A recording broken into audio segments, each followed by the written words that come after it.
Good Sunday mga ka-GT sa kalam. This is November 12, 2023. Sunday raid po. Nagpunta lang po ako sa UP Los Baños para magpapawis at wala po kami raid sa malayo. Ayan, dire-diretso lang po kayo paglabas ko ng pansol.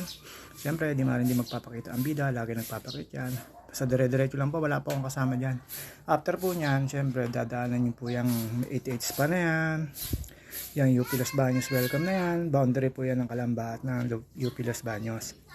Nakita nyo na po yan, ibig sabihin nasa boundary ho kayo. After po nun, syempre makikita nyo po yan, basa-basa na yan. Pagka nakita nyo na po yan, lagi yan, araw-araw na basa-basa na yan kahit di na ulan. Nasa boundary na po kayo ng Park Merced Subdivision. Papanik na po kayo dyan na lalakay, medyo konting ahon na ho yan. Syempre JT Sakala mo, kayang-kaya pa yan kasi mababa pa yan.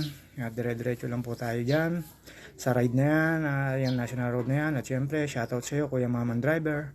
Minsan, bibigyan nyo po kami ng daan kasi hindi naman po tayo pasaway sa kalsada. Yung iba po, meron din po siguro kasi hindi naiintindihan. Pero pasensya na po sa mga nagbabike na sana safe ride lang po tayo lagi. At after po nyo makaahon, syempre, dire-diretso lang po kayo dyan. At susunod na ahon ay sa may Jamaica Hills.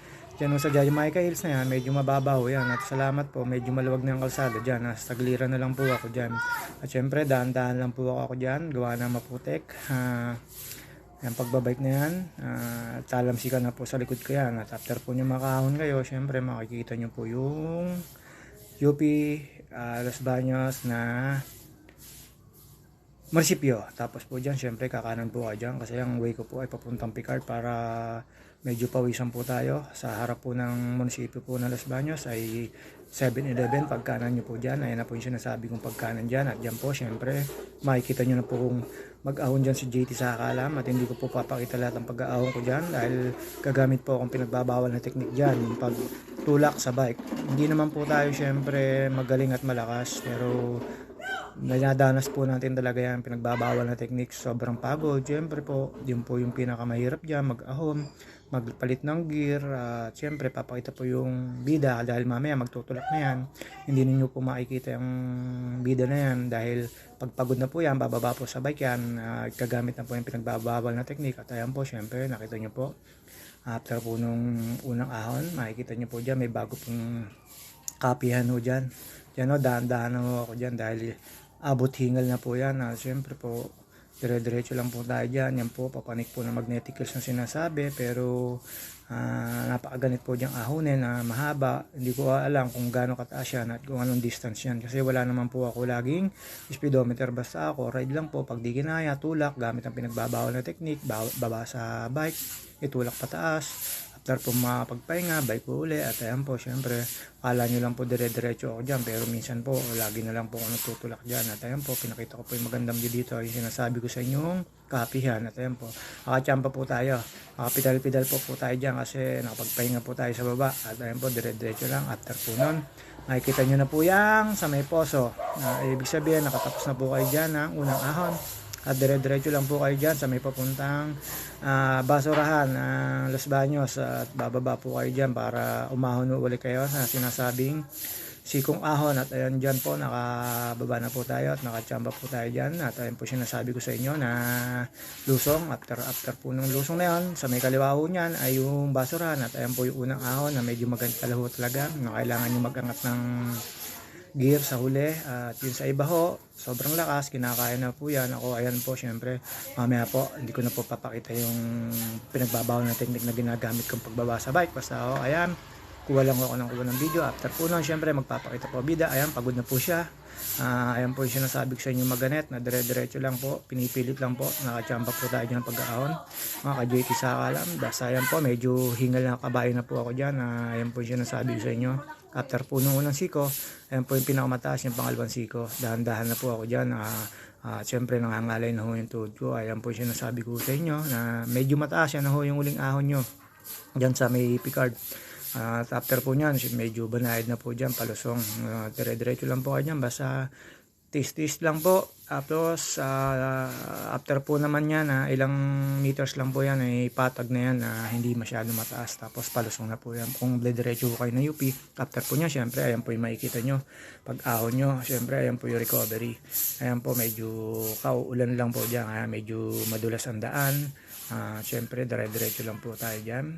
Yan na po yung pasok na huna kayo ng loob ng UP Los Baños. At ayan po, unang arko, yung hindi po sirang Boy Scout of the Philippines na arko. Dire-diretso lang po tayo dyan. After po nyan, pakanan po kayo papuntang Grotto. At syempre, dire-diretso lang po niya. Medyo nakakahingal na po dyan. Ayun sinasabi ko sa inyo, magandang view. Kaya lagi po ako nandito. Kasi po, pag nag-ride po kayo dito, kahit pawisan kayo, yung ambience po, nakaka-fresh ng hininga. Wala akong usok, wala akong stress na sasakyan, basta dire-diretso lang yung ride, tapos pawisan na ho kayo kung kailangan nyo lang ng pawis. At after po dyan, syempre medyo lusong na ho yan, makikita nyo po dyan yung grotto, yung lahat po ng magandang view dyan, fresh air. At after po dyan na, syempre makikita nyo po dyan at lalampasan nyo po yung logo ng Boy Scout of the Philippines. Yung sinasabi ko, dire-diretso lang po yung pababa na yan, kaya ingat po tayo dyan kasi medyo madulas minsan po ang kalsada dyan pa nag-uulan, kaya iba yung ingat lang po sa lahat ng riders. At ayan po, pag nakita nyo po yan, ibig sabihin tapos na po kayo mag-ahon. Makikita nyo na po yung mga logo at mga flag dyan.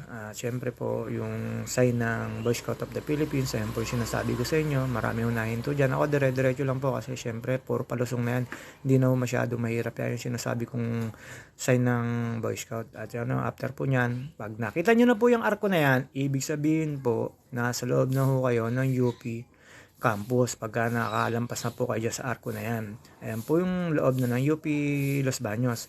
Nakalampas na po kayo sa Boy Scout of the Philippines Picard. Ayan po yung sinasabi ko sa inyong lusong. At syempre, yung DPWS, nagpapalapad po ng kalsada dyan. At after po nun, ayan po, dire-diretso lang po kayo. Yung matutumbok ko niyan, library. Kakaanan po kayo dyan sa Metulay dyan. Napakaganda po dyan mag-ride. Dyan sa Metulay na yan. Na po dyan sa loob ng UP campus. Los Baños, Laguna. Ayan po. Dire-diretso lang po tayo dyan. At after po nyan, syempre kakaliwa po kayo dyan. Yan po yung tulay na sinasabi ko sa inyo. Na napakaganda kong tumambay dyan. Pero hindi na po ako tumigil dyan kasi magpapawis lang po ako. Tumikot lang po ako sa loob ng UP campus. At after po nyan, kakaliwa na po kayo dyan. Pagkakaliwa nyo po dyan, at syempre dyan na po matatapos ang ride ni JT Sakalam, mga ka-JT Sakalam, babos na po sa inyo. At yan po yung sinasabi ko sa inyo, after nyan, nandito na po ako sa Umali, at yung temple po na hinahanap nyo dyan, wala na po. Ayan na po yung temple, building na po. Syempre, ayan po, papakita po ang bike ng bida dyan. At yan po nagtatapos ang ating pagbabike. Ayan po yung field ng Baker. At after po dyan, syempre, ang JT Sakalam, magpapaalam na. Tapos na po ang ride natin ngayon. At ako'y pawis na. Mamaya, uwi na po ako. Pabos mga JT Sakalam. Shoutout sa iyo ate, ang galing mo